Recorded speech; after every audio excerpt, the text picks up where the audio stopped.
रही थी। इन्हीं तमाम इश्यूज पे बात करेंगे। सीनियर जर्नलिस्ट शिराज खान साहब ने हमें ज्वाइन कर लिया है। अस्सलाम वालेकुम, बहुत शुक्रिया आपके वक्त का। आगाज़ कर लेते हैं बरतानिया के इंतखाब से। आपने यकीनन इंतखाब से पहले भी बहुत सारे दिनों तक इसको ऑब्जर्व किया होगा, रीड किया होगा। आपको एक्सपेक्टेड थे ये नताइज या आपके लिए कोई इसमें सरप्राइज है? बिस्मिल्लाहिर्रहमानिर्रहीम, बहुत शुक्रिया। अस्सलाम वालेकुम वरहमतुल्लाहि वबरकातुहू। जहाँ तक हमारी आवाज़ पहुँच रही है, अब देखें, एक्सपेक्टेड तो रिजल्ट थे कि लेबर पार्टी जीतेगी, और ये भी तवक्को की जा रही थी कि जो कंजर्वेटिव पार्टी का डाउनफॉल है वो 2021 से शुरू हो गया था। और लगता यही था, जैसे एग्जिट पोल आए और उसके बाद जिस तरह की उन्होंने कैंपेन चलाई, लीडरशिप के अंदर जिस तरह आपस में इख्तलाफात की खबरें आई, फिर बेटिंग का इशू आया, बहुत सारे स्कैंडल्स और आए, उससे तो यही लग रहा था कि लेबर पार्टी ही इलेक्शन जीत पाएगी। लेकिन इतनी बड़ी मेजॉरिटी से जीतेगी ये नहीं कोई एक्सपेक्ट कर रहा था। और जो जीतने वाले हैं वो भी बहुत सरप्राइज हुए हैं, उनके लिए भी जो रिजल्ट्स आए हैं वो बड़े यानी इस तरह के मुतवक्को नहीं थे। अब अगर ये यहाँ मैं नीलम साहबा ये कहता चलूं कि ये जो इलेक्शन हुए हैं, ये थर्ड वर्ल्ड कंट्रीज से अगर इन इलेक्शन को कंपेयर करें तो देखिए, लर्निंग का एक प्रोसेस है। चूंकि दुनिया एक ग्लोबल विलेज है, आपका चैनल ये हमें सुना जा रहा है, वेबसाइट पर भी, दीगर जगहों पर भी सुना जाएगा।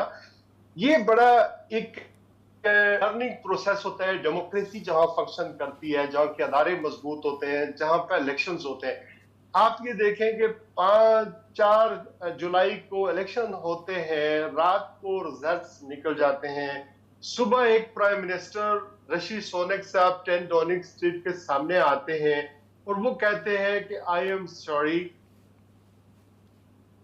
स्पोकन वेरी लाउडली, और मैं जा रहा हूं, मैं इस्तीफा दे रहा हूं। और वो अपनी बेगम को ले जाकर वो सारी भी कहते हैं और ये भी कहते हैं कि मैं जिस आदमी को जिसको आपने मंडेर दिया उसी के हवाले करके मैं जा रहा हूं। और वो अपनी के हमरा अपना सामान शिफ्ट करते हैं और एक बैग लेते हैं और अपने घर चले जाते हैं।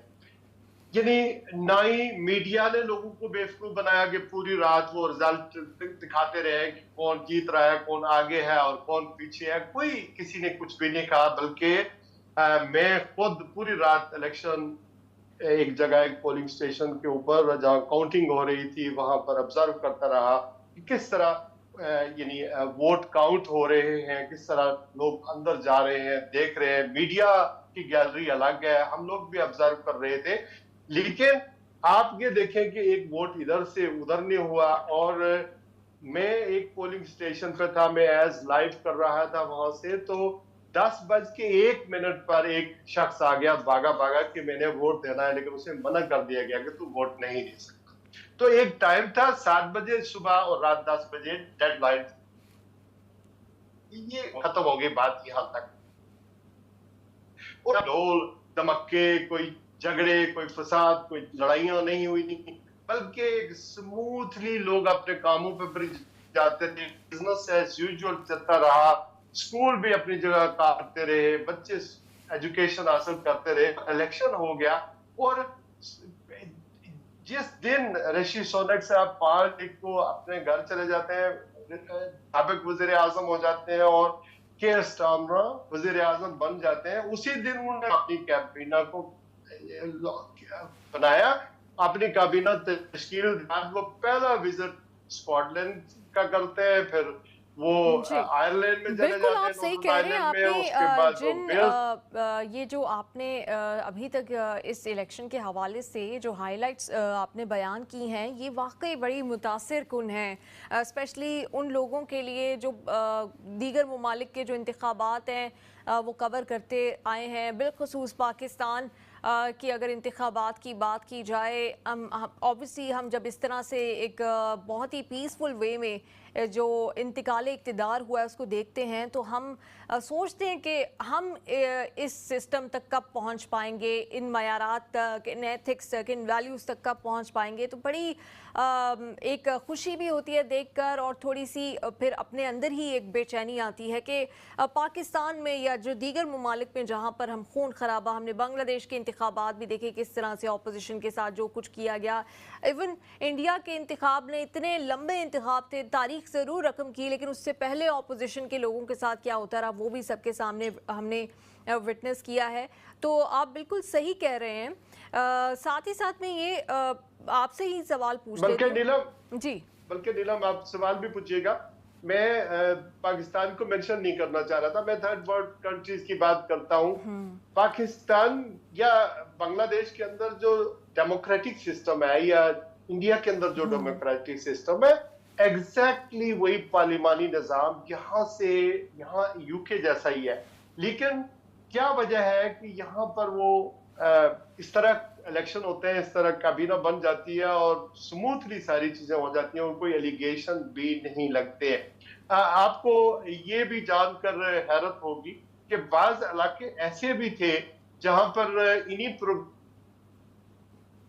के फील्ड के अंदर जो इंडिपेंडेंट कैंडिडेट खड़े थे उनके ऊपर बहुत सारे एतराजात भी हुए कि ये इंडिपेंडेंट है और ये किस तरह जीतेंगे पार्टी के पर बहुत ज्यादा फर्क पड़ा है। यानी इंडिपेंडेंट भी जीत गए हैं, 4 तकरीबन इंडिपेंडेंट जीते हैं जिसमें जर्मी कोबन भी हैं और हमारे एक बैरिस्टर अयूब साहब है बर्मिंघम से, उन्होंने खालिद महमूद को शिकस्त दी। इसी तरह अगर आप ब्लैकबर्न की बात करें तो वहां पर एक मुसलमान पाकिस्तानी अदनान हुसैन जीते हैं। इसी तरह लेस्टर में एक मुसलमान जीते। तो ये इंडिपेंडेंट बल्कि ये आप देखें कि कहा यह जा रहा है कि ब्लैकबर्न में जब ऐलान लेट हो गया रिजल्ट, चूंकि लेबर के कैंडिडेट थे, बहुत हाई प्रोफाइल आदमी था वहां पर जो लेबर का कैंडिडेट था, जो उम्मीदवार था, तो उस वक्त उनके जो सपोर्टर थे अदनान हुसैन के और वो खुद वहां पर मौजूद नहीं थे इलेक्शन, वो जो गिनती जहां हो रही थी, तो उन्होंने टीवी पर सुना कि अदनान हुसैन जीत गए हैं, तो फिर उन्होंने वो गए और सेलिब्रेट करने के लिए और उनके कुछ फॉलोअर्स भी है, उनके सपोर्टर्स भी वहां पर गए। तो ये इस तरह का यानी कोई पोलिंग एजेंट भी नहीं है, कोई सपोर्टर भी मौजूद नहीं है, लेकिन फेयर इज फेयर के वोटों की गिनती हुई और वो जीत जाते हैं। तो ये बड़ा लर्निंग हमारे लिए है कि आई विश कि हम आगे बढ़े और हमारे मुल्कों में भी इस तरह की डेमोक्रेसी हो। डेमोक्रेसी का क्या फायदा है कि हम कहीं से भी आए हो, किसी जगह से भी आए। अब देखें ना 4 मिलियन मुसलमान यहाँ रहते हैं, तो 4 मिलियन मुसलमान का वोट कितना हुआ? तकरीबन हम कुल आबादी का 6% तकरीबन बनते हैं, लेकिन 4 मिलियन के इतने सबने वोट तो नहीं दिया, ये तो टोटल आबादी है। तो आप ये देखें कि कितना फर्क पड़ता है कि हम अपना वोट भी, और आज इसीलिए हम तकरीबन अगर मुसलमानों की बात करें, पाकिस्तानियों की बात करें, तो तकरीबन 18 से 20 के करीब जो एमपीज हैं क्रॉस पार्टीज या इंडिपेंडेंट्स जो हैं वो जीत कर पार्लियामेंट के अंदर पहुंचे। तो वो जो जीते हैं मुसलमान या पाकिस्तानी, वो क्या करेंगे? वो गाने, वो कश्मीर के लिए आवाज उठाएंगे, वो इस्लामोफोबिया के खिलाफ आवाज उठाएंगे। तो ये होती है डेमोक्रेसी, ये होती है डेवोल्यूशन ऑफ पावर। जब आपके अदारे मजबूत हों, लोग एंगेज हों, democracy is all about people की हुक्मरानी होगी, पीपल्स पार्लियामेंट में उनकी रिप्रेजेंटेशन होगी। अब अगर 650 एमपी हैं तो 650 एमपी में हम ढूंढा करते थे, लॉबी किया करते थे कि कश्मीर के ऊपर कोई आवाज उठाए, कोई गाजा और फिलिस्तीन के बारे में कोई बात करे। लेकिन आपने देखा कि वहां पर इससे ज्यादा जो एमपी अभी गए हैं प्रो एमपी, और फिर लेबर पार्टी ने भी देखा कि उनके स्ट्रॉन्ग होल्ड कहां पे था। उनका स्ट्रॉन्ग होल्ड लूटन में था, हमेशा लेबर पार्टी जीतती थी। ब्रैडफोर्ड में था, मैनचेस्टर में था, या बर्मिंघम में था, बोल्टन में था। ये जो इलाके हैं ये मुस्लिम वोट 30% डोमिनेट करते हैं। तो हुआ क्या कि यहाँ पर लेबर ने जीता तो है, लेकिन हारी भी है मुसलमान लोगों से, मुसलमानों की वोटों से। और जहां जीते हैं बड़ी नैरो, मतलब नाज शाह की मैं बात करता हूँ, नाज शाह 700 वोटों की अक्सरियत से जीती है, यानी 11,007 किसी अली इस्लाम के थे ब्रैडफोर्ड से, ये तीसरी बार जीती है और नाज शाह ने 11,700 वोट लिए, जबकि 2019 के जो इंतखाबात थे उनकी हजारों की लीड वहां पर थी। तो इसी तरह लेबर पार्टी को पता चला है और ये डिस्कस होता रहा है कि मुसलमान जो है वो क्यों नाराज है, मुसलमान वोटर क्यों लेबर पार्टी के स्ट्रॉन्ग होल्ड में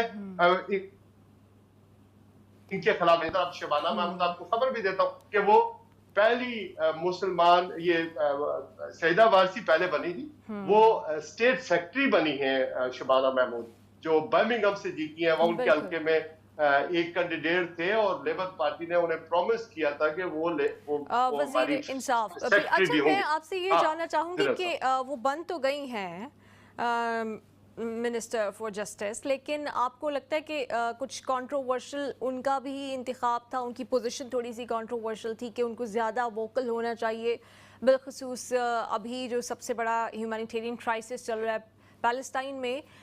तो आपको लगता है कि अब ये अगर किसी को इतनी बड़ी पोजीशन मिल गई है, सिर्फ इसलिए नहीं कि कोई मुसलमान है या किसी की रेस क्या या आइडेंटिटी क्या है, सिर्फ और सिर्फ जस्टिस की नज़र से ही अगर देखा जाए, तो क्या हम एक्सपेक्ट कर सकते हैं कि लेबर या शबाना महमूद अब कुछ बेहतर अंदाज में इस मसले के हवाले से आवाज़ उठा सकेंगे? पहले खबर सुन लें, फिर उसके बाद तजिया करते हैं। खबर यह है कि केयर स्टार्मर जब इलेक्शन जीते, उन्होंने प्रेस कॉन्फ्रेंस की, मीडिया को बुलाया। उसके बाद जो इजरायली प्राइम मिनिस्टर है उनसे उनकी बात हुई, उन्होंने एक ही बात कही है कि it's time for cease fire, हमने सीज फायर के लिए काम करना है। द सेकंड क्वेश्चन इज कि हमने फ़लस्तीन को एज ए इंडिपेंडेंट स्टेट तस्लीम करना है। डेविड लेमी जो फॉरेन सेक्रेटरी हैं, वो शेडो फॉरेन सेक्रेटरी थे, वो वहां पर पहला उन्होंने दौरा किया है पोलैंड का, स्विट्जरलैंड में गए, स्वीडन में, सॉरी, वहां गए। उसके बाद वो जर्मनी में गए, तो वहां पर उनसे यही पूछा गया है कि फ़लस्तीन को कब आप तस्लीम करेंगे, तो वो यही कह रहे हैं कि we will work with international लोगों के साथ मिलकर हम इस मसले को रिजॉल्व करेंगे, फ़लस्तीन को इंडिपेंडेंट स्टेट तस्लीम करेंगे। लेकिन जब केयर स्टार्मर से या डेविड लेमी से बात करें कि इसमें कितना अरसा लगेगा कि आप स्पेन की तरह, नॉर्दर्न आयरलैंड की तरह आप फ़लस्तीन को एज ए इंडिपेंडेंट तस्लीम करेंगे, आयरलैंड की तरह तस्लीम करेंगे एज ए मुमलकत या स्टेट, तो वो इस बारे में जो है वो टाइम से इनकार कर रहे हैं। अलबत्ता ये जो केस वीक जा रहे हैं अमेरिका में, चूंकि नेटो कॉन्फ्रेंस वहां पर हो रही है, तो वहां पर जहां पर ये यूक्रेन के मसले के हवाले से और स्वीडन और यूक्रेन की नेटो की जो मेंबरशिप है उस हवाले से बात होगी, वहां पर या रशिया के मामलात या चीन के मामलात वो तेरे बहस आएंगे, वहां पर इजराइल का और फ़लस्तीन का मसला टॉप ऑफ द एजेंडा रहेगा। लेकिन अनफॉर्चुनेटली नीलम, ये जो हमारा बरतानिया है, जो यूके है, यहाँ पर पार्लियामेंट के अंदर भी सपोर्ट ज्यादा है लेबर पार्टी को या मौजूदा हुकूमत को या मौजूदा एस्टेब्लिशमेंट को, यूके की या यूरोप को बड़ा क्लियर मैसेज मिल गया है, ना सिर्फ मुसलमानों की तरफ से बल्कि गैर मुस्लिमों की तरफ से भी। जो एथनिक माइनॉरिटी, जो इंडिजिनस कम्युनिटी है, वो उसने भी बड़ा लाउड एंड क्लियर मैसेज दिया। लेकिन वही होगा वही जो अमेरिका चाहे। लेकिन अमेरिका में जो बाइडन हो, अमेरिका में डोनाल्ड ट्रंप आ जाए या कोई दूसरा आ जाए, जो भी आएगा, जब तक अमेरिका कोई इनिशिएटिव नहीं लेगा, वहां से कुछ मूवमेंट नहीं होगी। कल आपको पता है इसराइल के अंदर हड़ताल थी, पूरे इसराइल के अंदर हड़ताल थी। उनसे वो इजरायली ये कह रहे थे कि जो वजीर आजम है नेतन्याहू, उनको रिजाइन देना चाहिए और वो ही is fair to hold a ceasefire. Number 2 कि ये 9 महीने से ज्यादा अरसा हो गया, इतनी ज्यादा वहां पर unlawfully thousand people, innocent people been killed, उनको वापस यानी जो होस्टेज थे वो भी वापस नहीं ला सका जी। मैं फिर आपसे ये कम्युनिटी को जानना भी इन्होंने चाहूंगी डिवाइड कि किया जी। अभी आपने इतनी तारीफें की हैं यहाँ की डेमोक्रेसी की, डेमोक्रेटिक सिस्टम की, और ये जो इंतकाल इक़्तिदार हुआ है बहुत ही पीसफुल अंदाज में, आइडियल है, सब कुछ है, सब तारीफ कर रहे हैं, बड़ी अच्छी बात है, सीखने के लिए बहुत कुछ है। लेकिन अगर ये सबसे अहम मसले पर, दुनिया के सबसे बड़े ह्यूमैनिटेरियन क्राइसिस पर अगर अमेरिका को ही फॉलो करना है, तो फिर बरतानवी अवाम ने जो मैंडेट दिया है उसकी क्या वक़्त है, या बरतानवी अवाम की जो जज्बात हैं, जो सेंटिमेंट है, जो उमंगें हैं, जितने भी पोल्स होते हैं पैलेस्टाइन के हवाले से, उसमें साफ तौर पर बरतानवी अवाम की जो सेंटिमेंट है वो यही है कि फ़ौरन सीज़ फायर होना चाहिए। तो फिर उनकी क्या वैल्यू है अगर अमेरिका में जो गवर्नमेंट फॉर्म होगी अभी उसी को फॉलो करना है? दुनिया में नीलम ब्लॉक बने हुए हैं। ब्लॉक जो बने हुए हैं, ये आपको पता है सिक्योरिटी काउंसिल के 5 परमानेंट मेंबर हैं। वो एक दूसरे के हक में चाहे तो सबके लिए एक करारदाद मंजूर कर लेते हैं, लेकिन एक मेंबर भी अगर वीटो करता है या 2 भी करते हैं तो वो करारदाद नामंजूर हो जाती है, वो काबिल अमल नहीं होती। इसी तरह यूरोप ट्रेडिशनली अपने आप को अलायंस करता है विद अमेरिका से। अमेरिका चूंकि एक सुपर पावर है, इन्होंने एक अलायंस किया हुआ है अपने आप से। सो यहाँ पर जो अगर अमेरिका की बात करें तो अमेरिका में जितने भी थिंक टैंक है, जितनी भी वहां पर पॉलिटिक्स होती है, जितनी भी एस्टैब्लिशमेंट आती है, जो भी आती है, they are basically managed by the lobbyist. I don't want to mention particular, पर उसमें इजरायली लॉबी भी है, उसमें दूसरे भी हैं, तो ये उनकी पॉलिसी को टो करते हैं। लेकिन ये कि वॉइस जो है यहाँ पार्लियामेंट के अंदर, वॉइस जो है वो स्ट्रांग हो गई है, लोगों ने भी काफी इस इश्यू को हाईलाइट किया है। अब देखते हैं आगे क्या होता है। लेकिन वोटें इस डेमोक्रेसी को सिर्फ गाजा के या फॉरेन इश्यूज की वजह से नहीं मिली है, बल्कि ये एक हिस्सा है, मेनली डोमिनेट हुआ यहाँ के रिफॉर्म्स के बारे में, कि यहाँ पर एनएचएस के बारे में क्या किया जाएगा, यहाँ टैक्स जो है वो जो नेशनल इंश्योरेंस है, टैक्स है, वीआईटी है, उसको नहीं बढ़ाया जाएगा। और इसके अलावा जो इमिग्रेशन की पॉलिसी है, पहले दिन से उन्होंने आकर के स्टॉर्मर ने ये ऐलान किया कि रवांडा जो है वहां पर एक प्लान बना हुआ था, इस महीने फ्लाइटें जानी थी, जो यहाँ असालम सीकर है उनको रवांडा भेजा जाएगा, वहां रखा जाएगा। तो पहले ही दिन उन्होंने ये कह दिया कि ये बिल्कुल नहीं हो सकता, ये पॉलिसी डेड है, ये नाफिजुल अमल नहीं है, ये कैंसिल हो गई है। तो अब वो रवांडा वाला जो मामला है वो नहीं है। इसी तरह के स्टॉर्मर ने यहाँ पर ये भी ऐलान किया था कि जो हमारी नेशनल रेल है, ये जो ट्रेन कंपनियां हैं, ये नेशनल रेल को कौमी तहवील में लिया जाएगा। ये आप देखेंगे कितना बड़ा स्टेप्स है कि ये सोशल डेमोक्रेटिक की तरफ हम जा रहे हैं। और बहुत अरसे से आप जबकि हम पाकिस्तान की बात करें, इंडिया की बात करें, तो वहां निजकारी कौमी अदारों की निजकारी की बात हो रही है। लेकिन एट द सेम टाइम इन्होंने ये कहा कि स्टॉर्मर ने कि हम इसको कौमी तहवील में लेंगे। अच्छा, मैं आपसे ये भी जानना चाहूंगी, हमारे पास वक्त भी थोड़ा कम है, ब्रेक की तरफ जाना है, कि ब्रेक्जिट के भी बहुत बड़े कोई सपोर्टर नहीं रहे, कभी फैन नहीं रहे केयर स्टारमर, तो हम क्या एक्सपेक्ट करें कि अब यूरोप के साथ जो कॉपरेशन है फ्यूचर में वो बढ़ जाएगा, या कोई मज़ीद कुछ ऐसी पॉलिसीज़, नई पॉलिसीज़ सामने आ सकती हैं कि जो पहले डैमेज हो चुका है, जो कि इनकी पार्टी को लगता है उसको कंट्रोल किया जा सके? अच्छा, एक तो मैं प्रॉमिस ये करता हूं और आप भी ये प्रॉमिस करें और हमारे व्यूअर्स भी प्रॉमिस करें कि अगर इन्होंने जो वादे किए इंतखाबात में, अभी तो हम इनकी तारीफें भी कर रहे हैं, आपने कहा था तारीफें कर रहे हैं, नहीं बैठकर इनके ऊपर क्रिटिसाइज किया करेंगे और रिमाइंडर भी दिया करेंगे कि आपने ये वादे किए थे। केयर स्टारमर ने या लेबर पार्टी ये वादे कर रही है कि 2016 में जो ब्रेक्जिट हुआ था, हम यूरोपीय यूनियन से बाहर निकले, हमारे बिलियंस का हमें नुकसान हुआ। अब दोबारा हम उन रिलेशन को दोबारा हम यूरोप से रिकनेक्ट हो रहे हैं। लेकिन यहाँ पर यूरोपियन यूनियन वाले ये कह रहे हैं, यानी जो हम जब निकले वहां से, तो उन्होंने कहा कि ये ब्रेक्जिट जब हो गया तो अब निकल गया, वापस नहीं आ सकते। लेकिन ये क्या करेंगे कि हो सकता है इमिग्रेशन में या कुछ तब्दीलियां करें, या फिर एक करेंसी को शुरू कर दें, सिंगल मार्केट को शुरू कर दें, ऐसा कोई मैकेनिज्म बनाए। तो गया था कि ये तब्दीली की जमात है to the power because they want change.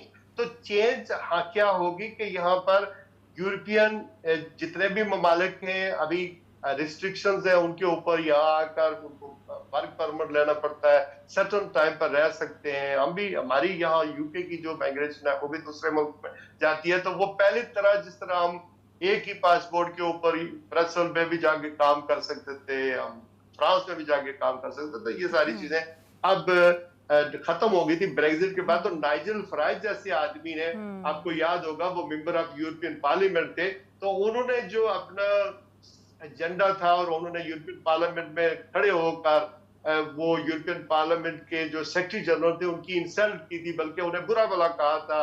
और उस वक्त it was rather embarrassing for the entire UK population के what sort of leader we have who is representing UK into the Europe के वहाँ पर पार्लियामेंट के अंदर यूरोपियन यूनियन में ये हमने ऐसा लीडर भेजा जो इस तरह की जुबान इंसल्टिव और ह्यूमिलेटिंग इस्तेमाल कर रहा है। तो ये मामलात इस तरह थोड़े से चलेंगे। अभी 100 लेकिन दिन अब का टाइम बरतानवी है। अवाम डेविड ने लेमी, उनको भी भारी मिकदार में काफ़ी वोट्स दिए हैं और फाइनली वो भी पार्लियामेंट में हैं। अब बहुत आपने डिटेल में तज्जिया किया। आज हमने थोड़ी वो हाइलाइट्स शामिल की हैं जो कि सब कुछ अच्छा दिखा रही हैं, सब कुछ आइडियल दिखा रही हैं बरतानवी डेमोक्रेसी के बारे में। लेकिन आपने वादा किया है कि आने वाले दिनों में जो वादे केयर स्टारमर की जानिब से किए गए हैं, अगर वो पूरे नहीं करते तो फिर उनकी पॉलिसीज़ का पोस्टमार्टम भी हम करेंगे। बहुत शुक्रिया, आपने वक्त दिया।